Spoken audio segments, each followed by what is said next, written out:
భగవద్గీత అర్జున విషాదయోగం 11వ శ్లోకం.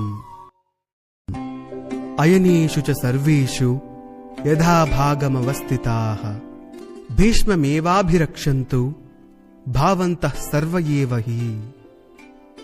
దుర్యోధనుడు ద్రోణాచార్యుడితో పలికిన శ్లోకం. కనుక మీరందరూ కలిసి మీ వ్యూహములలోని మీ స్థానములలో సుస్థిరముగా నిలిచి అన్ని వైపుల నుండి నిశ్చయముగా భీష్మాచార్యుడిని రక్షించవలెను. భగవద్గీత అర్జున విషాదయోగం 12వ శ్లోకం.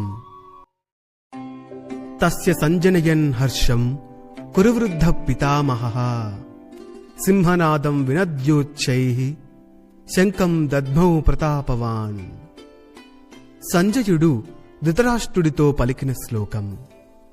ఆ దుర్యోధనుడికి ఆనందము కలిగించేందుకు కురువంశములో వృద్ధుడైన వయసులో పెద్దవాడైన ప్రతాపశాలి అయిన భీష్మ పితామహుడు ఉచ్చస్వరంతో సింహనాదము చేసి తన శంఖమును పూరించెను. భగవద్గీత అర్జున విషాదయోగం 13వ శ్లోకం.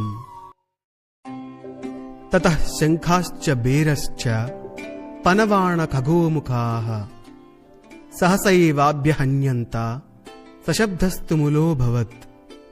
సంజయుడు ధృతరాష్ట్రుడితో పలికిన శ్లోకం. ఆ వెంటనే శంఖములు, నగరాలు, తప్పెటలు, గోముఖ వాద్యములు మొదలగునవి ఒక్కసారిగా మ్రోగెను. ఆ భయంకరమైన ధ్వనులకు అష్టదిక్కులు పిక్కటిల్లెను.